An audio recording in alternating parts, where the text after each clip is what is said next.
So first, I want to talk about the goal of this talk. What do we want to accomplish? And I want everyone in here to feel like, regardless of their experience level, if they feel just kind of like okay at JavaScript, if they have 3 or 4 hours worth of tutorials of React under their belt, I want them to feel like they can play around with Ethereum, Solidity, and React and kind of like start building your own decentralized application. This isn't some like dark arts like wizardry, right? This is just kind of like new and different tech. And to do that, I want to provide everyone with MHK, minimal hacking knowledge. I want you to have a basic enough understanding of the concept of Ethereum, smart contracts, and all the tools you need to start hacking away on either my project or your project. And to accomplish this, we're going to divide the talk into 3 areas. The first is we're going to talk about the idea of blockchain, Ethereum, and smart contracts. If you're unfamiliar with all that, I got you covered. The second part of the talk is we're going to talk about all the tools you need to get rocking and rolling. And finally, we're going to have our own little sample project. And what we'll learn is blockchain, Ethereum, and smart contracts, how Ethereum is different than a traditional blockchain like Bitcoin. We're going to go over all the tools and frameworks you need to get started. We're going to go over Solidity, which is currently the most popular language for Ethereum compiling. We're going to go over a sample Hello World project, and then we're going to go over React components with Ethereum and Web3 and how to kind of interact with it through React components. And finally, for all the testing fans out there, we're going to go over how you can actually test your smart contract.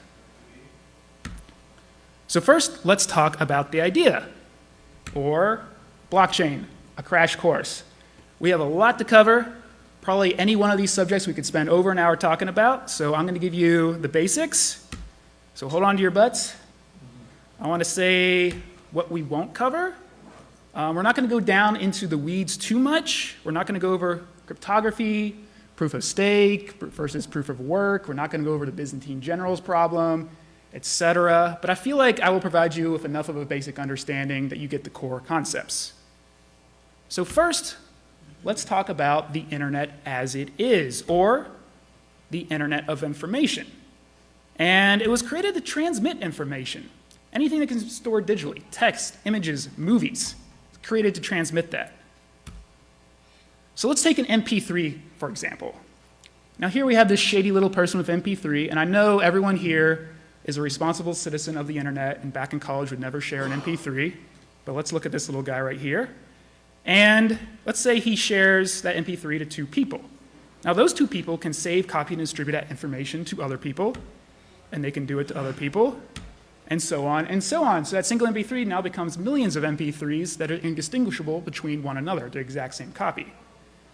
Now let's talk about the internet as it could be, or the internet of value.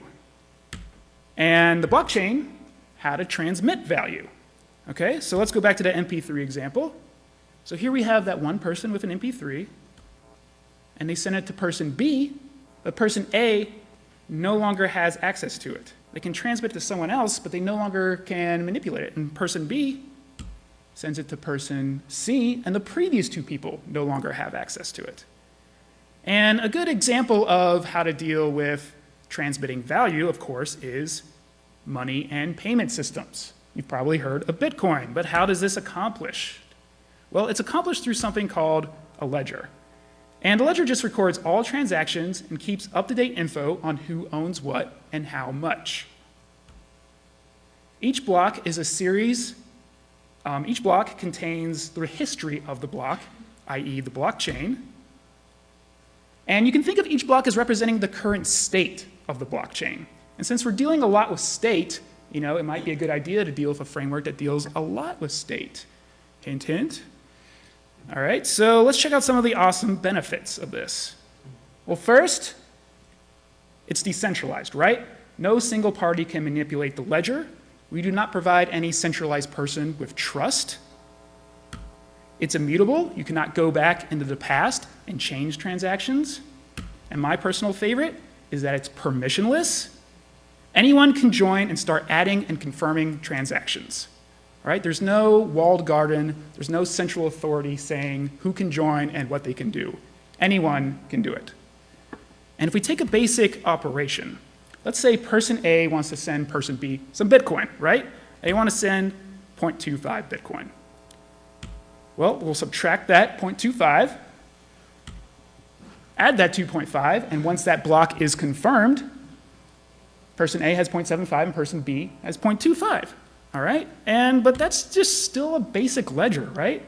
All we're doing is adding and subtracting values from different accounts. But what if we wanted to go beyond money and record all value? And this is where Ethereum enters. So it's still a ledger, but now it's a programming language on top of a ledger. So the distributed ledger now becomes a distributed computer, which is called the Ethereum virtual machine. And we're going to go over this here in a little bit, all right?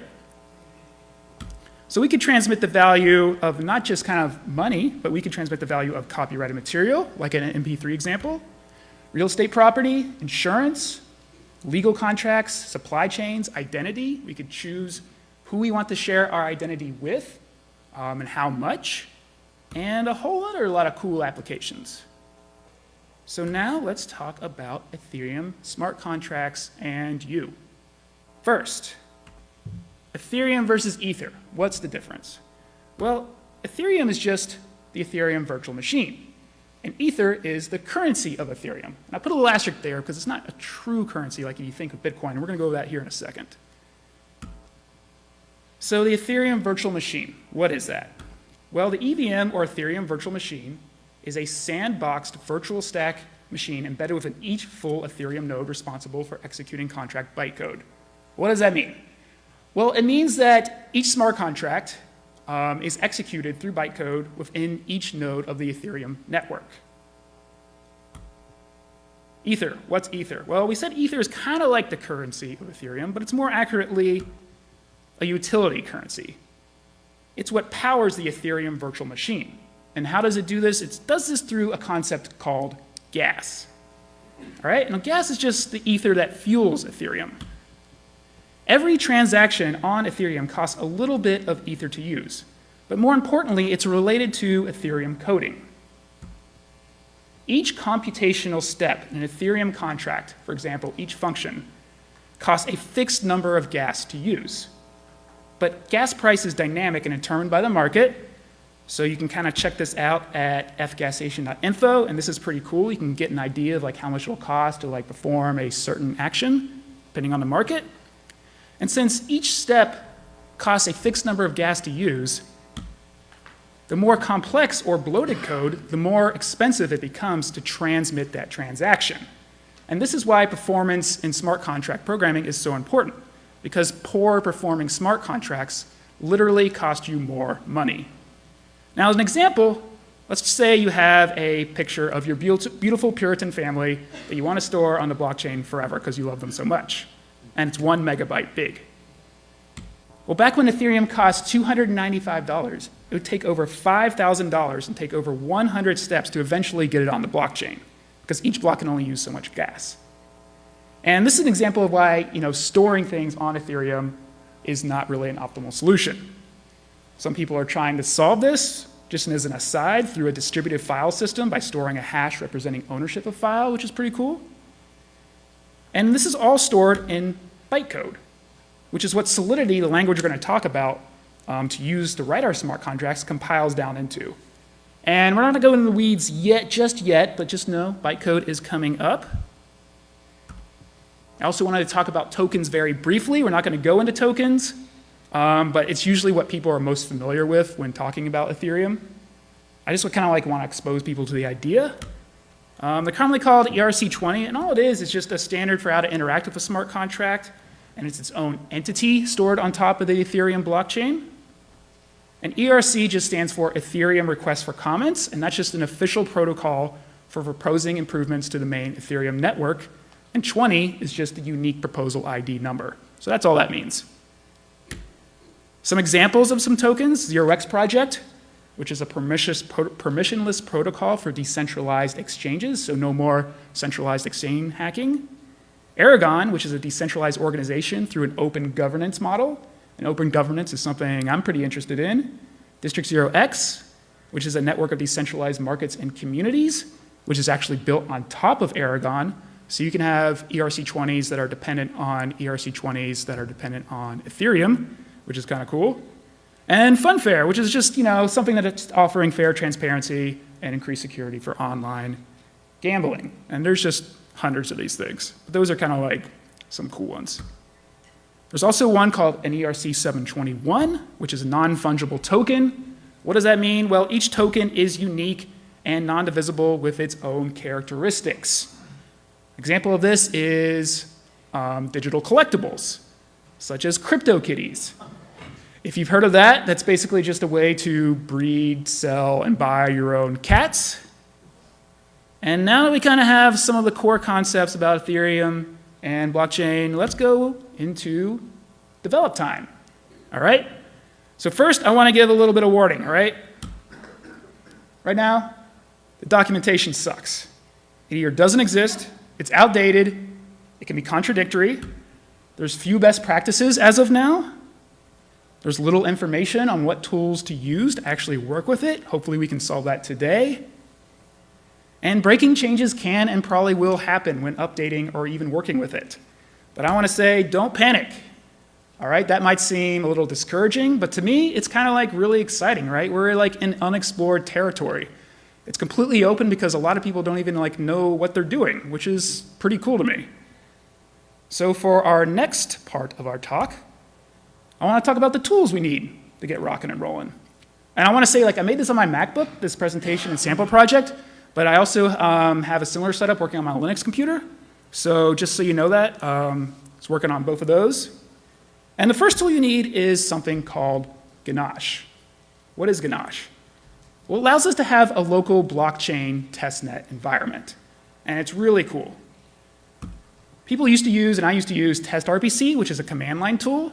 And I want to say I'm a big fan of the command line. I prefer the command line, but don't use TestRPC because Ganache is way better. Just use the GUI. It's pretty awesome.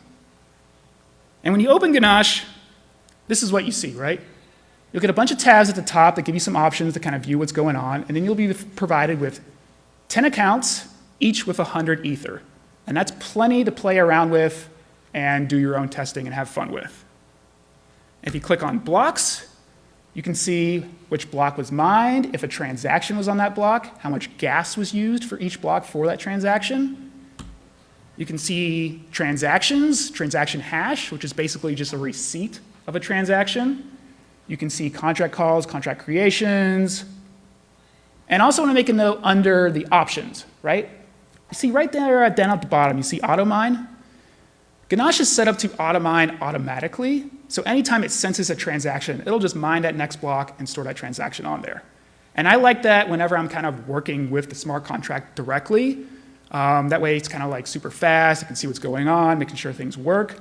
But whenever I switch to the UI and I want to kind of like see how a user would interact with it, I like to give it a mining block time in seconds because that kind of simulates how a user would actually deal with a deployed contract.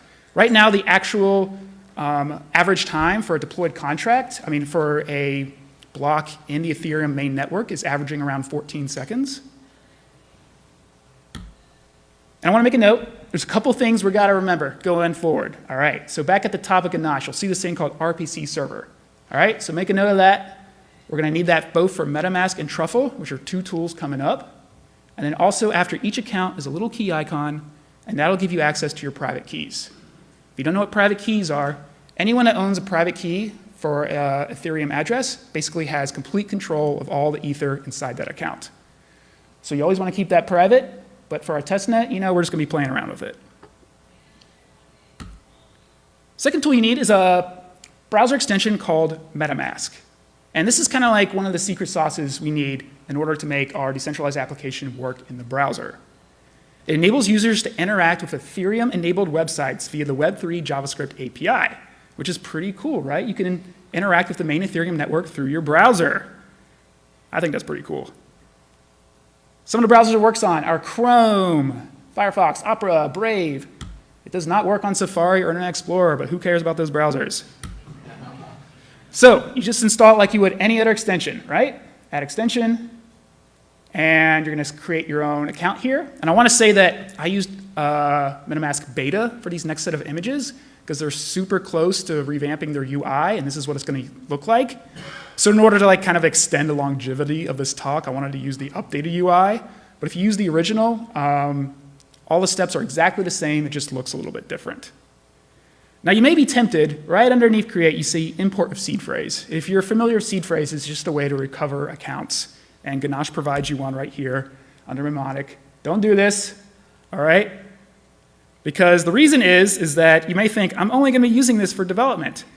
But what's interesting, this is pretty hilarious, is that a lot of people accidentally import that Ganache account, right? And if you have access to that seed phrase, every single seed phrase when you download Ganache is exactly the same. So any person who's ever downloaded Ganache has access to those private keys, right? And since private keys are complete access to Ether, anyone has access to it.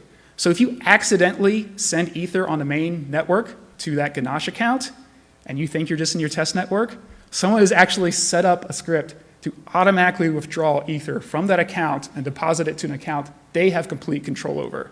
So many people have just messed up, just flubbing out. This person's collected over half an Ether just from like random mistakes, which is pretty interesting. Terms of use, blah, blah, blah, bleeding edge tech. All right, so guess what? In your browser, you're now connected to the main Ethereum network, which is pretty cool. But we want to get on our local testnet. So what do? Under main network in the top right, click that, click custom RPC, and remember how I said in Ganache, pay attention to that server address right there. We just copy, paste that, click save. Next thing we want to do is we want to import our account. Remember I said pay attention to that key icon after account 1? Well, there's our private key. We're going to copy, paste that, paste that account, and guess what? That's pretty awesome, right? We're on our private network. It's reading how much Ether we have through our web browser, which is pretty cool. The next tool we need is a framework called Truffle. And Truffle is currently the most popular development framework for Ethereum. You need Node.js and NPM for this. I won't go over how to install that if you're not familiar with that, but I have a link in the README on my repo about how to do that. We want to install this globally. So npm install -g truffle. And next we're going to do Truffle unbox React. So what does that do? Well, Truffle has this concept of boxes to integrate the Truffle framework with other frameworks. And since we're using React, and when I started, React was the only option, but now they have all kinds of boxes to pick whatever you want to be familiar with or whatever you're more comfortable with, like Vue, Angular, Node.js, all sorts of cool options. And I also want to say, as an aside, if you do Truffle unbox React and you get this error, don't panic.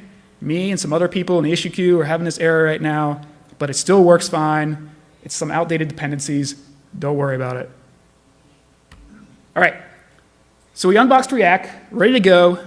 First thing we need to do is Truffle compile, all right? Because every React box comes with a sample project, okay? So what does Truffle compile do? Truffle compile takes our smart contract and compiles it down to bytecode for the EVM, for Ethereum virtual machine, to understand. Next thing we want to do is Truffle migrate. What does Truffle migrate do? It migrates our compiled bytecode onto our development network. But when you do Truffle migrate, when you just start a React box, you're going to get an error. No network specified, cannot determine a network. So, 1, don't forget to have Ganache running. We need our local testnet running. 2, in our directory, we have a truffle.js file. And you'll see it has a little message there saying, hey, under advanced configuration, you need to set up your Truffle network. Even though every project needs this, it's under advanced for whatever reason, but it's not that bad. Also in that directory is truffle-config.js. That's strictly for Windows. If you're not using Windows, feel free to delete that.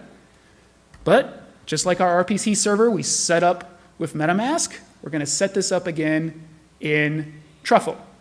So we're saying, hey, go to this host, use this port. If you do Truffle migrate again, guess what? It works. All right, sweet.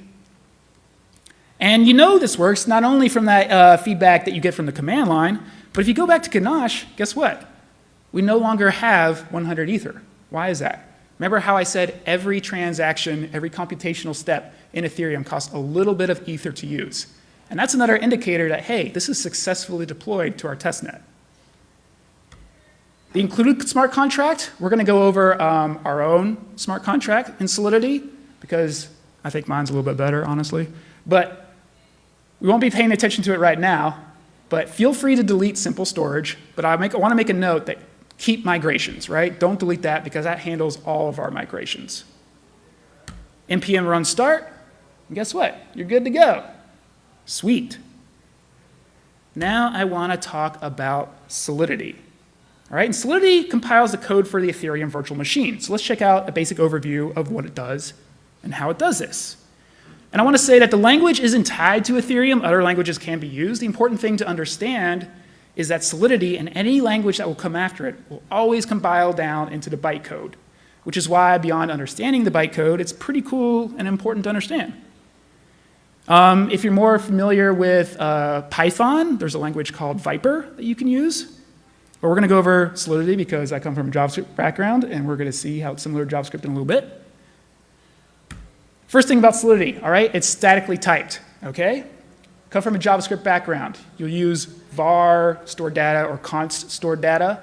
Here, we need to say what type of variable it is. So for this example, we're using UNIT, which stands for unsigned integer. All it means is just an integer with a positive value. Contracts in Solidity are similar to classes in object-oriented languages, so contract simple storage. And it's similar to JavaScript, right? In fact, the people who created Solidity very intentionally designed it around the ECMAScript syntax to make it familiar to existing web developers, aka everyone in this audience. There's structs, which are similar to objects. It also has mappings. And Solidity can be thought of two things: state and functions. And remember how I said each block represents the current state of the entire blockchain? Well, here we go, right? State are pieces of information that are permanently stored on the blockchain, and functions do things. We can also have a constructor, which is the same name as our contract, and it's executed once when the contract is deployed. But Solidity, like, what does it really do? Its compiler, remember how we kept talking about bytecode? Well, guess what? Here's bytecode, the part that is executable by the EVM. And this is what it looks like. When you program your smart contract and you do truffle compile, this is what it comes down into, right? It looks crazy, but the interesting thing is each one of those sets of numbers actually has a corresponding opcode, all right? And these opcodes are the exact functions that are actually executed by the EVM. So if you see 30, you know that you're getting the address of the currently executing account. If you see 31, you know you're getting the balance of any given account. So all Solidity does is take a higher level language and then compile it down into these. Our project, the preview from the whole world project that we're going to talk about in a little bit, this is all compiles down into. So let's take a look at what's going on here. 60, 60, 40, 52. Store 60 at memory location 40. Save word to memory. What does that do? You don't need to know, all right? Don't worry about it. But I kind of find looking at opcodes super interesting, right? It's kind of cool. You don't need to know what's actually going on, but I think it's important to know that, hey, Solidity takes your program and compiles it down into bytecode. And those opcodes are where you get your fixed gas amount for how much a certain function requires. I also want to talk about security very briefly. It's too big to go into here, but you may have heard of contract hacking. And I just want to provide you with a couple things that will be in the slides on the repo, but every execution is a smart contract publicly visible. A couple links to security considerations and best practices. And as an aside, I want to mention, for anybody that's into security in this audience or watching online, it's pretty cool. There's been some kind of open source cloak and dagger been going on with honeypots. And what people are doing is they're making contracts with very well-known bugs that will allow anyone to kind of access ether stored in a contract. So let's say you're checking out some publicly available contracts and you see this bug, right? And you see that contract stores a lot of ether. And it only costs a certain amount of ether to interact with it. So you say, sweet, free ether. I'm going to interact with it, exploit that bug, get that ether. But what they're doing is they're making that exploitable part of the contract dependent on another contract that closes that bug, takes your ether away. So I think that's pretty cool. All right, so let's actually get started in our project. All right, what are we going to do? First, we're going to deploy our contract on our testnet. Second, we're going to see our predefined hello world message stored on a blockchain. And then 3, we're going to take our user input from our React component to change our message, store it on a blockchain, retrieve it, and update our state in React. Don't forget, all right, anytime you're starting one of these projects, you need to follow 6 steps. And I have this in the README, but the things you need to do: start Ganache, our local blockchain testnet. 2, unlock MetaMask and make sure local network is selected. Switch accounts to the one we imported. Truffle compile, which compiles our smart contract down into bytecode. Truffle migrate, which takes that bytecode and deploys it on our testnet. And npm run start.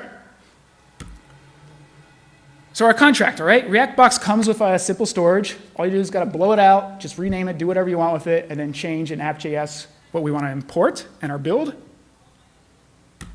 And then here's our contract, all right? It's pretty straightforward. All it's going to do is a little hello world message.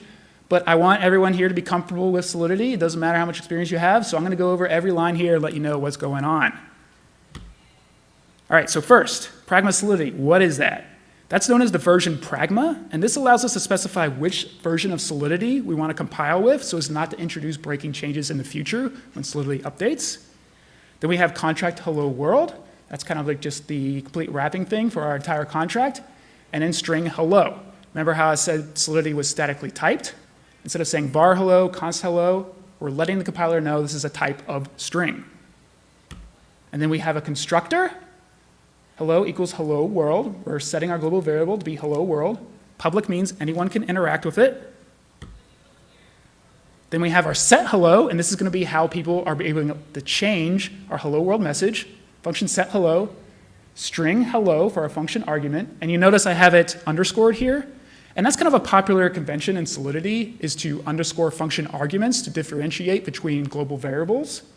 It's up to you whether or not you want to do this, but it's a popular convention, so I don't want to confuse anyone. That's why I'm doing it here.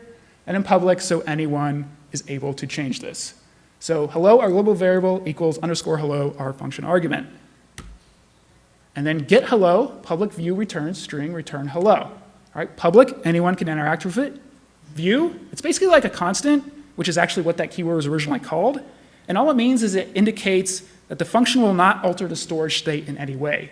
All this is a getter. So we're not altering the storage state, so we're using view here. And don't forget, anytime you work with Solidity, you make a change, guess what? We need to recompile that bytecode. It's different now. So truffle compile, and then we need to deploy that contract onto our local testnet, truffle migrate. If you check out our app.js, what I did was I kept it super, super similar to a standard React box. I want anyone that plays around with my repo to have a very easy time transitioning to a standard React box. So everything's going to be very, very similar. And we need to do 5 things here. First, we need to import everything we need. We need to set our initial state. We need to get Web3, and I'll talk about Web3 in a second. We need to instantiate our contract, render out our HTML and components. And to give you a little preview, if you kind of run this when you download it, this is what it looks like. Yay! All right, it'll give you your contract address. It'll give you our predefined hello world message, which is in our smart contract. And if you want to change the message, we're going to take user input here. Hello, Nashville. MetaMask will automatically come up when you hit submit, which is how we confirm our transaction to our local Ethereum network. It costs about 3 cents. Remember, every transaction Ethereum costs a little bit of ether to use. Hit confirm. I have a little cool indicator here to let you know that we're waiting on the latest block to mine. And I want to say, like, just from a UX perspective, you probably don't want to do like me and have a modal covering your entire site. Maybe like a little indicator in the corner, but our site can literally only do one thing, so I think it's kind of fun to have a modal up there. And then once that block is mined, our transaction is confirmed, we update our state, which is pretty awesome, I think. Now, you may be sitting there being like, Ryan, I've been sitting here for 40 minutes, and all you're doing is just replacing text. Like, wow. But like, the cool thing is that, it's not exactly what the users see. It's all the cool things that's happening behind the scenes, all right? All the invisible stuff. So we're taking user input, passing it to our smart contract, signing a transaction in MetaMask, broadcasting that transaction to the network, storing it on the blockchain, then getting that message and updating our state with it, which is pretty cool. All right, so how are we going to accomplish this? First, we need to import everything we need. This is pretty much a standard React box. The only difference here is I have my own Hello World contract and I have two custom components, contract input and modal. We have an initial state here. Again, very similar to a standard React box. We're going to get Web3. Now, what's Web3, all right? And this is another kind of like secret thing, all right? I love Web3, it's very cool. And this is the Ethereum-compatible JavaScript API that implements the generic JSON RPC spec, all right? So what does that do? Well, it enables us to work with Ethereum through JavaScript, all right? And if you console log Web3, you're going to get all sorts of cool stuff, all right? You can get the accounts, you can get the block number, you can get gas price, all sorts of cool stuff. And then we need to instantiate our contract, right? Again, very similar to a standard React box. But I feel like it's important to explain what's going on with hello world.deployed right in the middle over there. And basically, this is a JavaScript promise. If you're not familiar with promises, all it is a way to handle asynchronous code. You can think of it as, hey, wait to do this and then do that. Once we have this, then do this. So we're saying, hey, once our smart contract is deployed, then do this. So then take an instance of our hello world contract, set our state, make that instance our hello world contract, then set the state for a contract address. If you remember how we did that in the little preview, I've displayed the smart contract address. And then check out what's going on right below that, right? Return hello world instance.getHello. Well, guess what? That is our Solidity function in JavaScript. We're just using JavaScript to execute the functions we're writing in Solidity, which is pretty awesome, I think. Then take the result of getHello and then update our state. This.setState hello equals result. So we're using JavaScript to work with Solidity, which is pretty cool. If you console log our contract, you get all kinds of cool information like ABI, which is our application binary interface. And this is just the interface available to users across the network so they can see what methods are available for them to work with. We can see getHello and setHello are available. We can see our contract address. And then down at the bottom, we have render. And all this is some standard markup here, standard React markup. I only have two custom components here, modal, contract input. There's nothing dependent in modal to go over our contract. So I just want to kind of like check out contract input. So let's check out contract input.js. What's going on here? First, we just have standard element, form element here. We're taking input and saying it's this message. So the user input is going to be called message. And then I have an onSubmit method called submit. What does submit do? Well, it's saying, hey, get that message value, all right, our user input. And then we have two functions here, setHelloRequest and getHelloRequest, all right? Now, these are async await functions. They're very similar to JavaScript promises. They're just saying, hey, wait to do this first before you execute. So we're running getHello first. What does that do, all right? So it's saying const result equals await setHelloRequest. This props update hello result. What does that mean? Well, it's saying, hey, wait on the result from setHelloRequest. So let's see what setHelloRequest does. All right, so we're taking, it's a little hard to see, but hopefully you can, it's saying result equals instance.setHello. Instance is our smart contract. We're using a function we wrote in our smart contract in Solidity, setHello. So we pass in our message, our user value, from Web3 eth account 0. And remember how I said every transaction in Ethereum costs a little bit of ether or gas to use? So somebody's got to pay for this, for changing our hello world message. And eth account 0 is our standard MetaMask account. So that'll be the first account that we're using. So that's who's going to pay for it. Then, once we have the result, close the modal and return getHello, whatever that is, whatever they change the message to, return result. And guess what? It'll update our state, which is pretty cool. I also want to mention that you can do tests in Solidity for all the kind of testing fans out there. You can either write tests in Solidity or JavaScript. I wrote it in JavaScript because I'm way more familiar with JavaScript than Solidity. So let's check this out. It's written in Jest, and this is all it does. So let's check out what this actually is doing. At the very top, artifacts that require. And all this is saves your ABI, bytecode, and other contract-related information in a JSON file. And then we have our contract name, hello world. We're passing in accounts. And then we're just saying, hey, it should, what we expect it to do? Well, it should set and get the hello world value. And then, just like in our app.js file, we're saying, have a JavaScript function here that says, hey, when hello world is deployed, then do this. All right, so we're passing in an instance of our hello world contract. Then we're saying, hey, hello world instance, set hello. All right, so we're setting the message to be, this is a hello test. From account 0, someone's got to pay for it. Then return hello world instance.getHello.call. So execute get hello immediately. Then, what is that result? We're calling it stored data. So assert that equal stored data is, this is a hello test. All right, so if everything goes fine, guess what? Cool. We got a passing test. We wrote a test in JavaScript that works with Solidity, which is compiled down to bytecode, which is pretty cool. All right, so we don't have a lot of time, but I want to talk about deployment. All right, so everyone here should be kind of like familiar with the standard web deployment. We got local development and production. In Ethereum, it's local testnet and the main Ethereum network. There's all kinds of different testnets like Ropsten, Kovan, Rinkeby. I like Rinkeby because I find it to be pretty stable, and it's really easy to get test ether through a GitHub account. And guess what? Ethereum and React, right? It's not so scary, isn't it? I mean, you can use JavaScript to work with Ethereum, which is pretty cool. So check it out. What did we learn? Well, we learned about blockchain. We learned about Ethereum and smart contracts, how it's kind of a different kind of blockchain with programming language built on top of it. We learned about the tools and frameworks you need, like Ganache, MetaMask, Truffle, the basis of Solidity, how it's a statically typed language. We learned about our sample Hello World project and using a React component to execute a function that MetaMask will use to broadcast that transaction. And then we learned about how to write tests in JavaScript for Solidity. I want to say, don't forget, twitter.com/hotpizzas. Please download the repo, have fun with it, ask me questions. Yeah, so check that out. And with that, I just want to say thank y'all.